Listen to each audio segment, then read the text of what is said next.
Rating this media engagement. We will kick off with opening remarks. President Ramaphosa will start as the host, to be followed by President Costa, and lastly, President von der Leyen. Thereafter, we'll open the floor to questions as per the agreed arrangement and proceed from there. Mr. President, over to you, sir. Thank you. Do I just speak? Oh, okay. I don't need to switch anything on. Okay. Just used to being told what to do. Your Excellencies, President von der Leyen and President Costa, our honored guests from the European Union, distinguished members of the European Union and South African delegations. It has been a real honor to jointly preside over this 8th South African European Union Summit, which has taken place here in the beautiful city of Cape Town, in our most beautiful country, South Africa. Your presence here today reflects our shared commitment to enhancing our strategic partnership for the mutual benefit of the peoples of Europe and the people of South Africa. Today's summit focused on a number of issues that were covered and discussed during our summit, and they focus on strengthening our trade and investment relations, which are vital for the growth of our economies and the achievement of our development goals as South Africa. We have prioritized the issue of transition to green energy, ensuring that this process continues to be a just one, as well as an inclusive one, and safeguards the livelihoods of those who will be most affected by this transition. We also had discussion on our robust cooperation in a number of areas such as education, science, technology, and innovation, and health, as in the manufacturing of vaccines. We have recognized the vital importance of developing the skills and capabilities of young people, starting from early childhood development through to the training of young people in the skills of the future, and also cooperating in the area of producing PhD graduated people. At the global level, we reaffirmed our commitment to multilateralism, to the rule of law, and to the central role that is played by the United Nations in maintaining global peace and security. We also expressed our resolve to resist any actions that undermine multilateral cooperation. We reinforced our belief that the institutions of global governance must be reformed to make them representative and fit for purpose, particularly the United Nations Security Council, as well as the global financial institutions. We agreed that addressing the root causes of conflict is essential for achieving durable peace, security, and stability in the African continent. As South Africa, we have made a call for humanitarian intervention and assistance, particularly for displaced people in the Eastern Democratic Republic of Congo. As we work to achieve a ceasefire and achieve a peaceful resolution of the conflict in the DRC, we are calling on the United Nations, the African Union, and the European Union to help to address the dire situation of the people affected by the fighting in the DRC. We have concluded a joint declaration that highlights the critical areas of our discussions. We welcome the announcement by the European Union of a global gateway investment package of some 4.7 billion euros, amounting to 94 billion rand, to assist strategic and to support strategic investment projects in our country.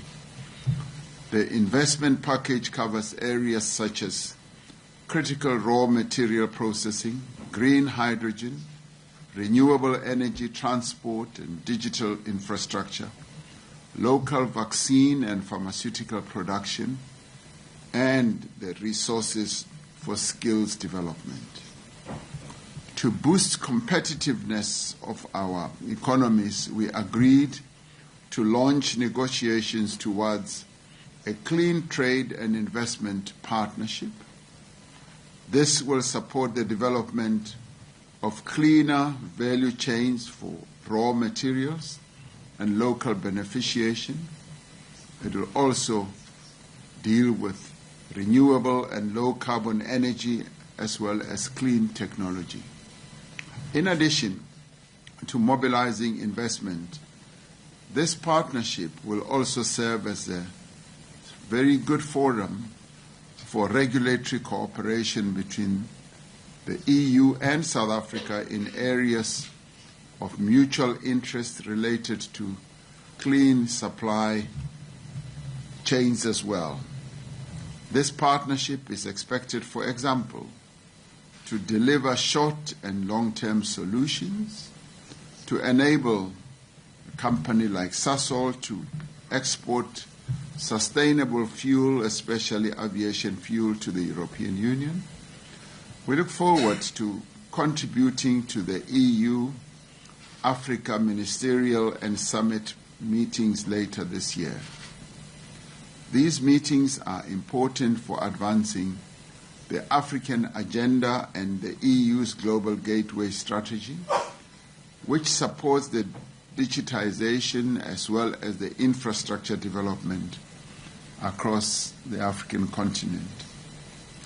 Today's summit has further strengthened our strategic partnership, which will in many ways support our efforts to drive inclusive economic growth and also create jobs and also eradicate poverty and address the global challenges in a spirit of solidarity, also the spirit of collaboration and partnership. On behalf of the government and the people of South Africa, it has been a real pleasure to host our visitors and our friends and partners from Europe today, reaffirming our commitment to building strong, mutually beneficial relations with the European Union. It has truly been a real pleasure to have you all from Europe visiting Cape Town here in South Africa for our summit.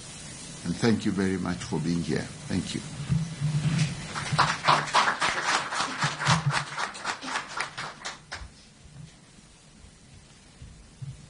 Good afternoon, ladies and gentlemen.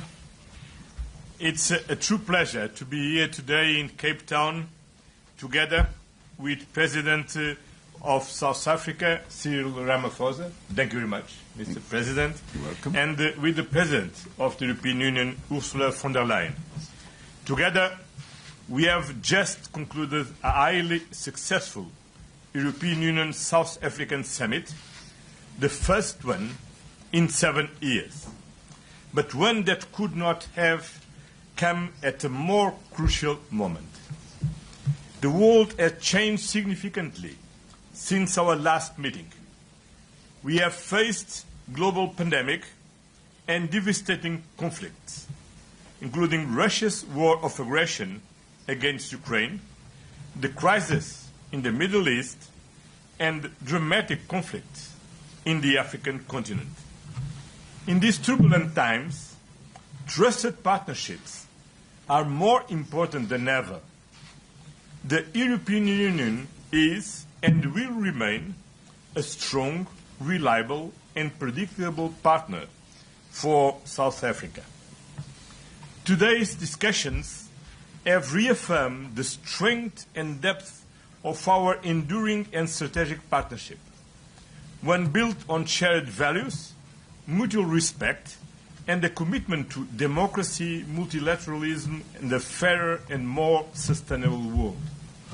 We believe in strong multilateral institutions, a rules-based order, open dialogue, and global cooperation to tackle common challenges, whether in security, trade, climate action, or innovation. And this summit has demonstrated that our partnership is not only strategic, but also essential. And we are fully committed to work together to strengthen our multilateral institutions by reforming them in the way to be more representative and also to reform our the international financial institutions to have a fairer world in the future. To address global instability and insecurity, we have decided to launch a dedicated EU-South Africa peace, security and defense dialogue. We reaffirm our commitment to supporting peace efforts in Ukraine, in the occupied Palestinian territories, Sudan, South Sudan, and Democratic Republic of Congo, and beyond. In order to fight climate change, inequality, and poverty, today we have reaffirmed our commitment to Paris Agreement, the United Nations Sustainable Development Goals, and the Pact for the Future. We need to act on this not only for the well-being of today's citizens, but for future generations as well. This is also a summit with concrete deliverables, as the President Ramaphosa stressed, and certainly Ursula von der Leyen will develop. I am confident that this partnership can be a driving force for global prosperity, a beacon for climate solutions, and a pillar of stability and security for the world. As South Africa holds the G20 presidency in 2025, the first on African soil, I can assure you that the EU stands firmly behind your efforts to strengthen multilateralism and drive meaningful global action. We fully support your agenda, focus on solidarity, equality, and sustainable development. Wonderful words. The achievements of G20 will be crucial not only for its members, but for the rest of the world. The summit has paved the way for even deeper cooperation and new opportunities for engagement. It is my hope that we will maintain the regularity of our summits. And dear President Ramaphosa, thank you for your hospitality and for hosting these landmark summits. And we are waiting for you next year in Brussels. Thank you very much. Thank you. Good afternoon. President Ramaphosa, dear Cyril, thank you very much for the warm welcome and your hospitality. Thank you for receiving the President of the European Council, my friend António Costa, and me here in Cape Town, the mother city. Today it serves as the perfect backdrop for a new chapter in European Union South African relations. My dear Cyril, just 2 weeks ago I stood at the Gandhi Memorial in New Delhi.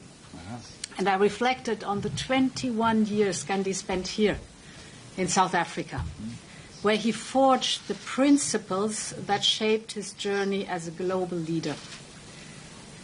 And we can take it as a sign that Europe's next crucial partnership must be with South Africa, a regional powerhouse, a strong voice for the Global South.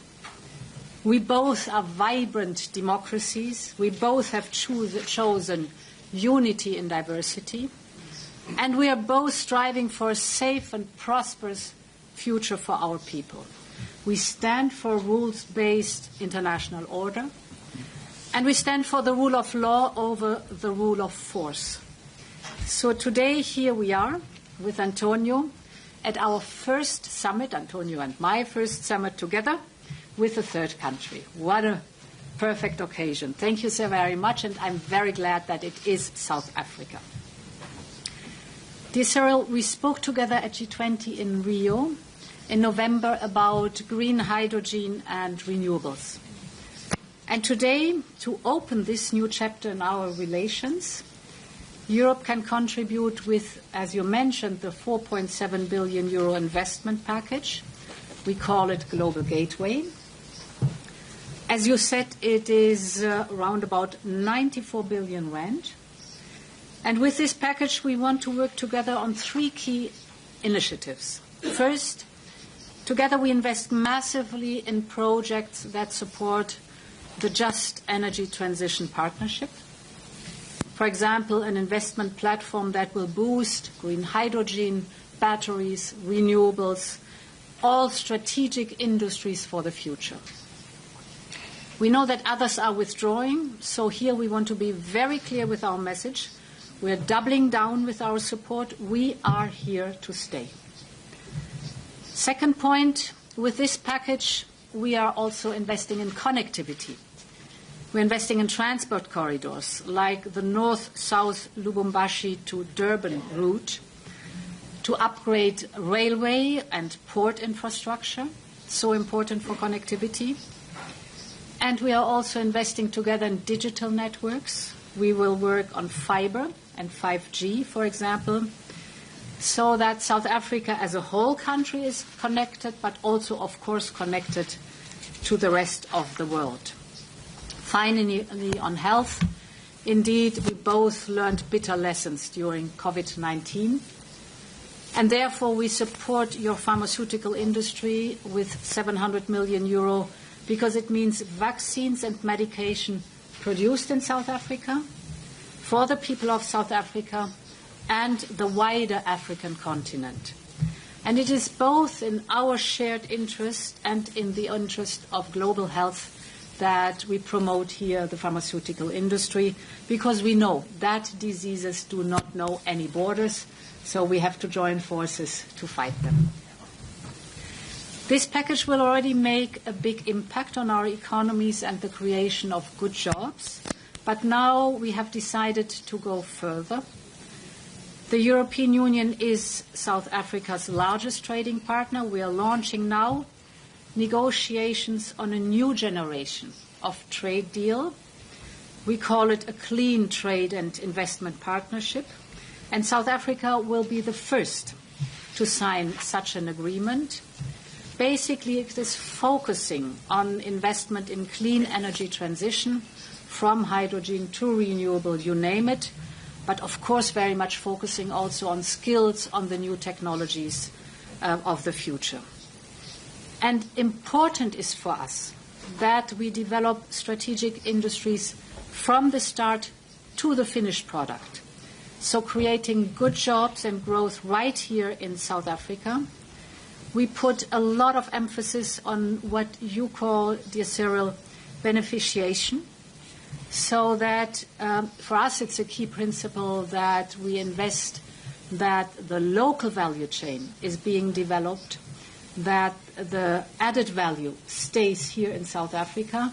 This is for us important. South Africa will benefit, our companies will benefit, and I think this is a true win-win situation. Our partnership will also extend to critical raw materials. We're here to invest along the full value chain too, from exploration to recycling. And we want to work together on the key industries of the future. I mentioned green hydrogen, but also, of course, electric vehicles and battery production, for example. I look forward to the signing of a memorandum of understanding. Our teams are working for it, and our plan is that we are able to sign in the margins of G20. Finally, dear Cyril, together we have launched a global campaign to power Africa with clean energy. As we all know, Africa has an enormous potential for renewable energy. The world is finally recognizing it. The World Bank has just joined our efforts, which is fantastic news, I think. We call it Scaling Up Renewables in Africa. And together we want to deliver cleaner, more sustainable power to millions of people. This autumn, again, in the margins of G20, we will hold a major pledging event to rally the world around this cause. It will take place in Johannesburg. Today's Global Gateway Package is, and its focus on clean energy is already a significant pledge, and we hope that it is a strong signal to others to join this pledge and to contribute. So, President Ramaphosa, dear Cyril, as Antonio already said, we are 100% behind you in making South Africa's G20 presidency a big success. This is going to be the first G20 summit ever held on the African continent. I think it's a powerful symbol. And it is an opportunity to drive real progress towards a more equitable and more sustainable world in line with your priorities. So we cannot wait to be back in South Africa. Thank you again, Cyril, for the warm hospitality and the excellent summit. Thanks a lot.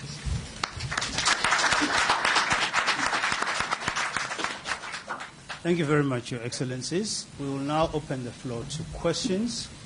And the first question goes to Kaya. If you could please introduce yourself and the media house you represent. Thank you. Hi, good day. It's Kaya Shekumari here from SABC News. Maybe just to get Mr. President, prior to this engagement, you were part of the SADC regional meeting around the situation in the eastern part of the DRC, and we've seen the termination of some DRC's mandate. Just want to get your sense in terms of the way forward, especially after the successive meetings with East Africa and SADC region. And maybe just based on this engagement with the EU leadership, Mr. President, the issue of the current geopolitical tension, the trade war. It's been 7 years since you've had this gathering.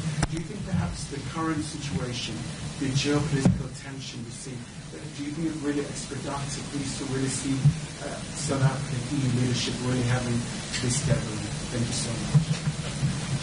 Mr. President. Well, this summit has been in the making for quite a long time. COVID prevented us from meeting earlier, and because we are so engaged in a number of other tasks, two presidents here with European issues and ourselves here with African issues and South African issues, we were not able to find the ideal moment. And now we have, and it's such a delight to welcome them here in Cape Town, what Ursula calls the mother city. And indeed it is the mother city in many ways. So this has been in the making for quite a while. What is happening in the rest of the globe or the world is what we are all observing. The world has changed quite drastically from what it was when we last met 7 years ago. But what we are very pleased with is that our partnership, our relationship is firm, is strong, and what is going on in the world is even going to strengthen our resolve to remain partners in order to tackle the many challenges that are arising in the world, and more particularly for us as South Africa to really appreciate the support that we are receiving from the EU as we are president of the G20, and the support that we will get in the rest of the meetings that we are going to hold from the EU, and also an appreciation not only of our priorities as set out, but also of the theme that we have put out, the theme of solidarity, equality, and sustainable development. So we appreciate the support that we are receiving from the EU. On the first question, yes, SADC held its heads of state summit today. It was a special summit. And this was to re-endorse the positions that were taken by the joint summit, which was also very historic, between SADC and the East African Community, where we called for a ceasefire and the bringing to an end of that conflict in the Eastern DRC through diplomacy and negotiations. And our summit today reaffirmed that position, and the decision to finally withdraw from the Eastern DRC by the three troop contributing countries is also based on the fact that the ceasefire that we have sought to install in that place is now being embraced, and we are going to see a ceasefire eventuating and getting the negotiations underway under the leadership of President Lorenzo, assisted by a number of facilitators, and one amongst them being former President of Kenya, President Kenyatta.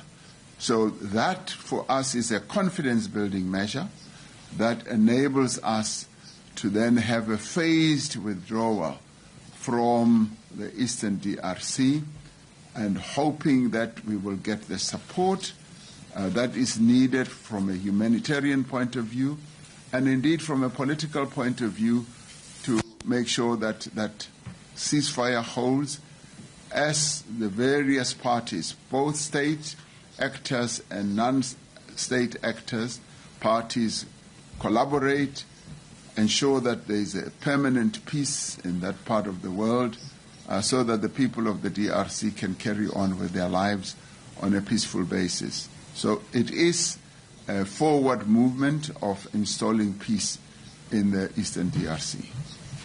Thank you very much, Mr. President. Christine? I have a question for Mr. Leyen. Given the change of course in U.S. foreign policy, how much more important is it for the EU now to strengthen alliances with its other allies? And how is the EU planning to reduce its political and economic dependency on the U.S.? So, for us, it's very important to strengthen the ties, the bonds of friendship with like-minded countries and partners like, for example, South Africa, because what we experience in these relationships, and they have been built over years, is that on both sides there is high respect for stability, predictability, and reliability. And in these difficult times, with a multitude of crises that we are facing, it is important also for the people to know that we stay the course together, that we have a set of shared values that we are bound to, and that we are predictable and reliable. And this is for us, therefore, a very important summit that we are having here. Thank you very much. Second question. Can you excuse me? How is the EU planning to reduce its political and economic reliance on the US? So for the European Union is very clear, we do what is necessary for us. And we have a very clear agenda. We have to increase our competitiveness, so we have to work on prosperity. And we have to step up massively the defense investment. We need a surge in defense. And therefore, together with António Costa, we are working intensively on the topic of competitiveness. As you know, the competitiveness compass that we have issued, the first initiatives looking at the different sectors, from the clean industrial deal to the automotive sector to the steel sector, for example. This is one side where we are pushing hard, and we have to step up. And we are in the process to discuss with the European Council, the Member States and the Parliament, the package for investment in defense, because we know that we have gaps in the military capabilities that we have to fill and that we have to step up the financing of our security and defense. This is something which we are doing because it's necessary for us. Thank you very much, Your Excellency. Wendell? Wendell from Reuters. The question is directed to President Ramaphosa as well as to President online. In the light of Ukrainian President Zelensky's visit to South Africa next month, are there any discussions to coordinate peace and security amongst the EU and South Africa regarding the Ukrainian situation? So we had very good discussion indeed about where we can together contribute to the whole topic of pushing forward the peace process. And no one wants more peace than the people of Ukraine, and no one deserves more peace than the people of Ukraine. And therefore it was also a topic among us here at this summit. It is important that we work for just and lasting peace for Ukraine. I was very pleased to hear that President Zelensky is visiting here at the beginning of April. We exchanged view on a process that has to lead on both sides for an engagement that we have a true peace agreement, not only a ceasefire but also a true peace agreement. And therefore it was for us very important to exchange the views on how to get there. We've always held the view that that conflict in the Ukraine and between Ukraine and Russia can only really be resolved through a negotiated settlement. As I'd like to believe that all wars and conflicts are. And we've always said that we want to hasten a peace settlement between Russia and Ukraine. And we've been saying exactly that to both parties. Whereas in the past we've been branded as being one-sided. Our involvement in all this has proven and demonstrated that we are neutral, and we've been encouraging both Ukraine and Russia to find a peaceful solution. And we will continue to do so even when President Zelensky comes here. His coming here for us gives us an opportunity to encourage Ukraine and indeed encourage Russia in a number of other ways to find solutions for this conflict. We are very pleased that there seems now to be acceptance of the need for that conflict to be resolved as soon as possible. And as Ursula von der Leyen says, the people of Ukraine and indeed the people of Russia need more peace than anyone else in the world. And our task is to urge them, to encourage them, to nudge them in the way of finding a peaceful solution. That will be our key message as President Zelensky comes here. And indeed, I should add that we continue to send the same message to President Putin, as we believe that both countries, both of them, are the key role players in this, and all of us others who are on the side can just encourage them to move forward with the peace process. Thank you. Thank you, Mr. President. Peter? Yeah, Mr. President, also if I may... Please introduce yourself. There are three presidents here, Peter. Which one are you referring to?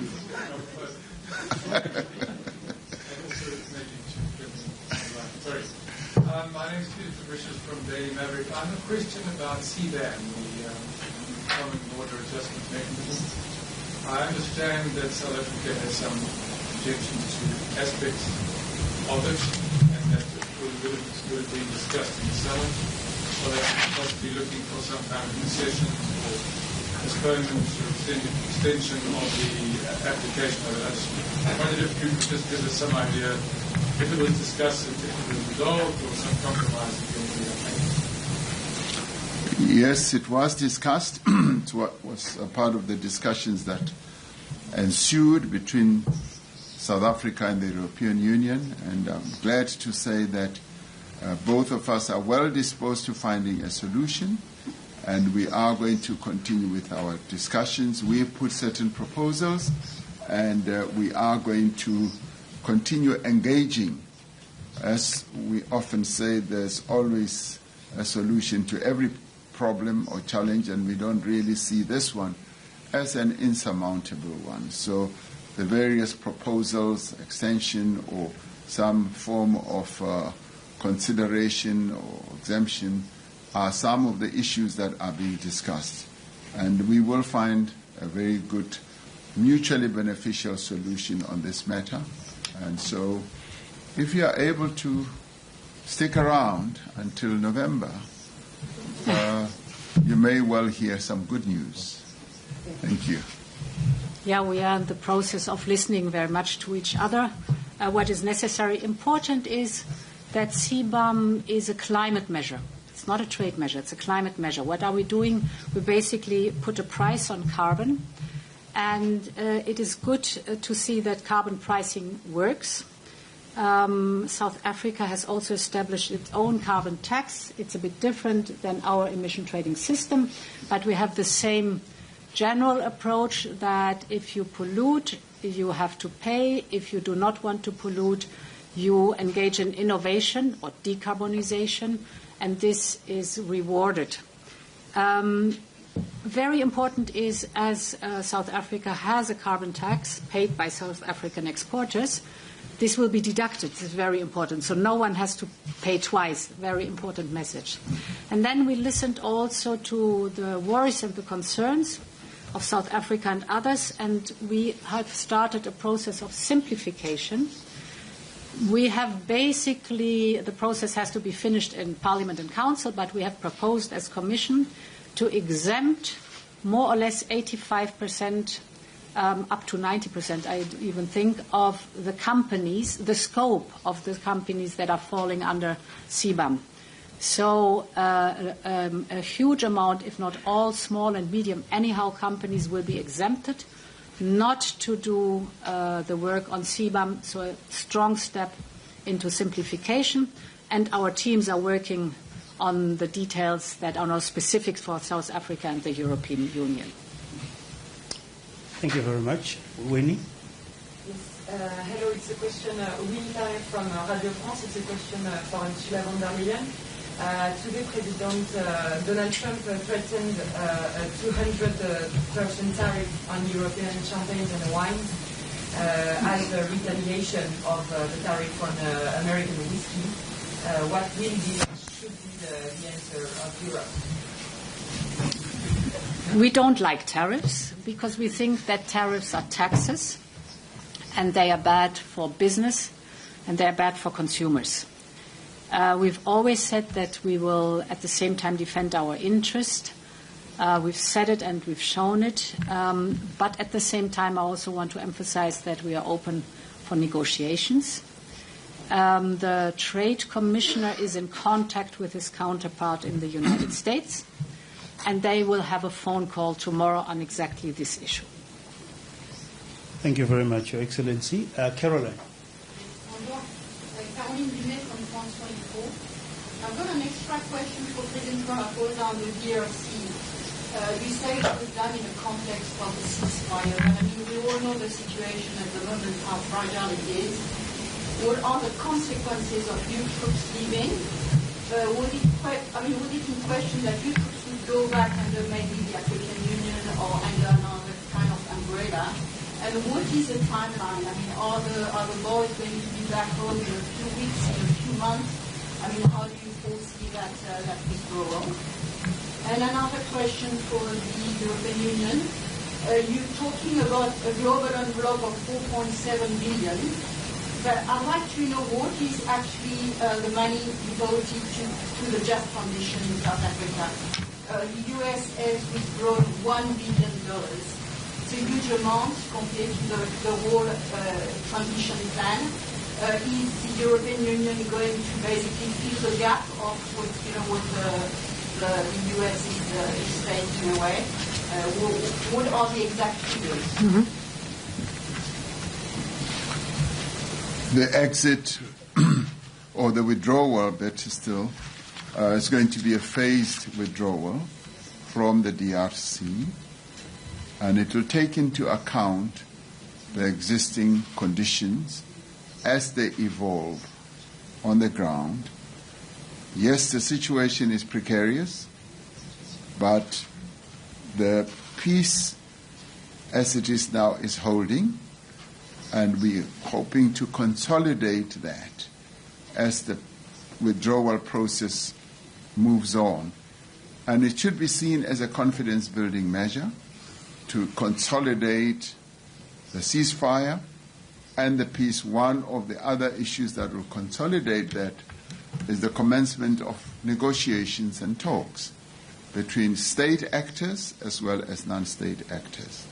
We see this as one of those initiatives or interventions that are going to make sure that there is peace in the Eastern DRC. In the end, the African Union obviously is seized with this matter, and it will continue to examine precisely how it should all evolve. But as for SADC and the East African community, we want a ceasefire and we want a peace as soon as possible. Thank you. Thank you very much. President Costa, anything to add? No, I think this question is clearly for the Commission. That was the Just Transition, Energy Transition Partnership. So, indeed, it is regrettable that the United States are withdrawing.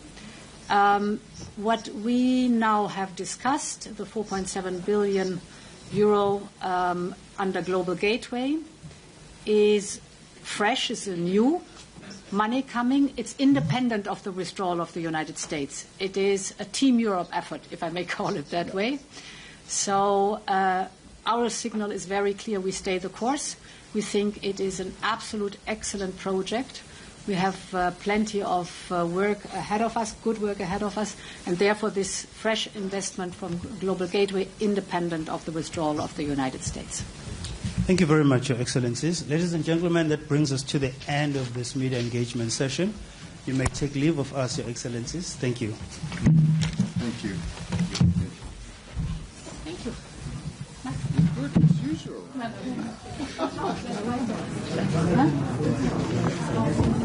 Huh?